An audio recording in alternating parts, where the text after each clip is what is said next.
আশা করি বেগুন আপনারা অনেকভাবে ট্রাই করেছেন, তবে আমি আজকে আপনাদের জন্য নিয়ে এসেছি বেগুন এবং ডিম দিয়ে একদম নতুন স্বাদের একটা ইউনিক রেসিপি।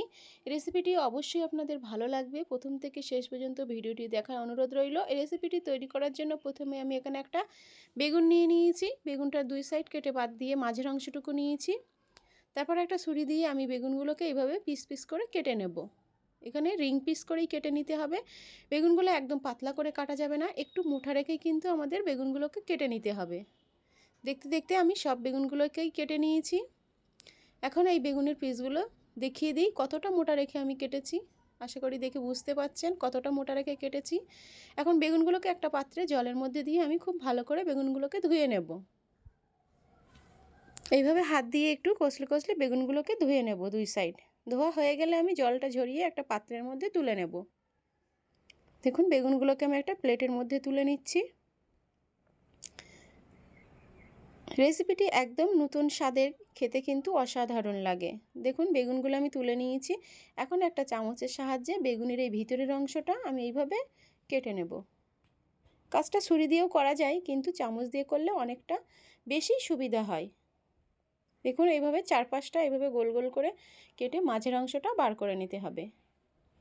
এই মাঝের অংশটাকে আমি ফেলে দেবো না, এটা আমি পরে এই রেসিপিতেই কাজে লাগাবো। আমি আরও একটা কেটে দেখাচ্ছি। দেখুন কাজটা একদম সহজ। এইভাবে চামচের সাহায্যে চারিদিকটা এইভাবে একটু আলগা করে নিলে তারপরেই কিন্তু মাঝের অংশটা তুলে নিলেই কাজটা হয়ে যাবে।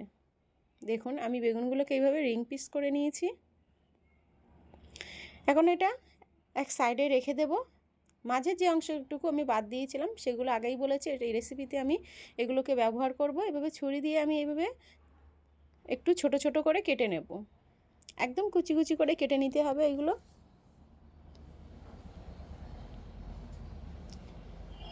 এই রেসিপিটি কিন্তু তৈরি করতে একদমই সময় লাগে না, একদম ঝটপট কিন্তু নতুন স্বাদের একটা রেসিপি। আশা করি আমার রেসিপিটি আজকের আপনাদের খুবই ভালো লাগবে। কম সময়ের মধ্যে ঝটপট করে কিন্তু দারুণ স্বাদের এই রেসিপি তৈরি করে অবশ্যই একবার খেয়ে দেখবেন, এটা অনেক বেশি সুস্বাদু হয়। দেখুন আমি সেম পদ্ধতিতে বাকিগুলোকেও কুচি কুচি করে কেটে নিয়েছি। তারপর এগুলোকে আমি একটা পাত্রের মধ্যে তুলে নেব। এখন এখানে আমি কিছু বেসিক মশলা দিয়ে দেব। প্রথমে আমি এখানে নিয়ে নিয়েছি একটা বড় সাইজের পেঁয়াজ কুচি। পেঁয়াজটাকে একদম মিহি কুচি করে কেটে নিয়েছি।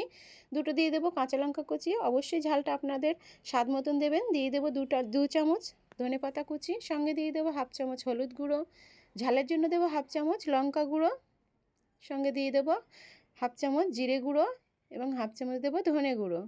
আরও দিয়ে দেব চাট মশলার গুঁড়ো সামান্য একটু, এটা একদমই সামান্য দেবেন। আর দিয়ে দেবো স্বাদ মতো নুন, সঙ্গে দিয়ে দেবো একটা ডিম।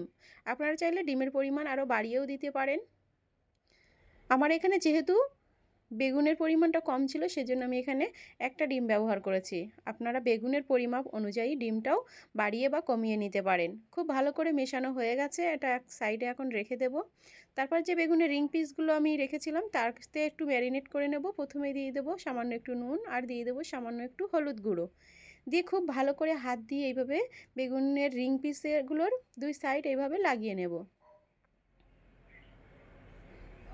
দেখুন একটু হাত দিয়ে ভালোভাবেই কিন্তু এই নুন হলুদটা মাখিয়ে নিতে হবে। এখন এটা আমার মাখানো হয়ে গেছে। অপরদিকে গ্যাসে একটা ফ্রাই প্যান বসিয়ে আমি তাতে দিয়ে দেবো সামান্য তেল। আমি এখানে সাদা তেল ইউজ করেছি, আপনারা চাইলে এটা সরষের তেলেও ভেজে নিতে পারেন, তাতেও ফ্লেভারটা অনেক বেশি ভালো হয়। দেখুন আমি এবার রিং পিসগুলো এইভাবে ফ্রাই প্যানে দিয়ে দেব। আশা করি দেখেই বুঝতে পারছেন রেসিপিটি কতটা ভালো হতে চলেছে। সব রিং পিসগুলো দেওয়া হয়ে গেলে তারপরে যে পুরটা আমি তৈরি করে রেখেছিলাম সেই পুরটা একটা হাতার সাহায্যে আমি এভাবে বেগুনটার ভিতরে দিয়ে দেব। এটা খেতে কিন্তু অনেক বেশি মজা হয়, অনেক বেশি সুস্বাদু হয়। ছোট থেকে বড় সবাই কিন্তু এটা ভালোবাসবে। যারা বেগুন খেতে চায় না তারাও কিন্তু এটা চেয়ে খাবে।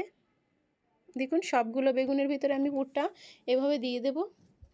আমি জানি বেগুন ভাজা আপনারা অনেকভাবে ট্রাই করেছেন, তবে আমার এই রেসিপি ফলো করে অবশ্যই একবার এই রেসিপিটা ট্রাই করে দেখবেন, আশা করি ভালো লাগবে। তারপর একটা ঢাকনা চাপা দিয়ে 3 মিনিট গ্যাসের ফ্লেমটা একদম লোতে রেখে আমি বেগুনের এক সাইড খুব ভালো করে ভেজে নেব। তারপর দেখুন 3 মিনিট পর ঢাকনা সরিয়ে আমি একটা খুন্তি দিয়ে বেগুনের অপর সাইডটাকে এইভাবে উল্টে নেব। উল্টে এর অপর সাইডটাকেও কিন্তু আমাদের খুব ভালো করে ভেজে নিতে হবে। গ্যাসের ফ্লেমটা অতি অবশ্যই লোতে রেখে এই রেসিপিটি তৈরি করবেন। গ্যাসের ফ্লেমটা কখনোই হাইতে দিবেন না, তাহলে কিন্তু উপর থেকে কালার চলে আসবে কিন্তু ভিতরের এই পুরটা কাঁচাই থেকে যাবে, তখন কিন্তু খেতে একদমই ভালো লাগবে না। সব বেগুনগুলো উল্টে পাল্টে দেওয়ার পর আমি আবারও ঢাকনা চাপা দিয়ে 3 মিনিট এটা গ্যাসের ফ্লেমটা লোতে রেখে অপর সাইডটা খুব ভালো করে ভেজে নেব। এখন দেখুন 3 মিনিট পর আমার বেগুন ভাজা রেসিপিটা একদম রেডি হয়ে গেছে। কালারটা দেখুন কত সুন্দর এসেছে। এটা যতটা সুন্দর দেখতে, খেতেও তার থেকে অনেক বেশিই ভালো। এটা কিন্তু ভাত, রুটি বা পরোটার সঙ্গে খেতে অনেক ভালো লাগে। দুপুরে বা রাতের ডিনারেও কিন্তু এটা রুটি দিয়ে খেতে অনেক বেশি মজার লাগে। আশা করি আমার আজকের রেসিপি আপনাদের অনেক ভালো লেগেছে। ভালো লাগলে অতি অবশ্যই একবার ট্রাই করবেন। আমার আজকের এই রেসিপি ভালো লাগলে অবশ্যই একটা লাইক করবেন এবং কমেন্ট করে জানাবেন কেমন লেগেছে আপনাদের কাছে। এখন আমি একটা বেগুন ভাজা এইভাবে কেটে দেখাচ্ছি। দেখুন ছুরি দিয়ে কেটে দেখাচ্ছি আমি। এটা উপর থেকে দেখতে যতটা কালারফুল, ভিতর দিয়ে কিন্তু পুরো একদম ঠাসা। এটা খেতেও কিন্তু অসাধারণ লাগে। দেখুন, দেখেই বুঝতে পারছেন এটা কতটা বেশি মজার হতে পারে। এইভাবে বেগুন ভাজা অবশ্যই একবার ট্রাই করবেন। এটা ছোট থেকে বড় সবাই কিন্তু অনেক পছন্দ করবে এবং মজা করে খেয়ে নেবে। যারা এখনও পর্যন্ত আমার চ্যানেলটিকে সাবস্ক্রাইব করেননি তারা অবশ্যই চ্যানেলটিকে সাবস্ক্রাইব করে রাখবেন, পাশে থাকা বেল বাটনটি প্রেস করে রাখবেন। দেখা হবে নতুন কোনো রেসিপিতে। ততক্ষণ পর্যন্ত ভালো থাকবেন, সুস্থ থাকবেন। সবাইকে অসংখ্য ধন্যবাদ।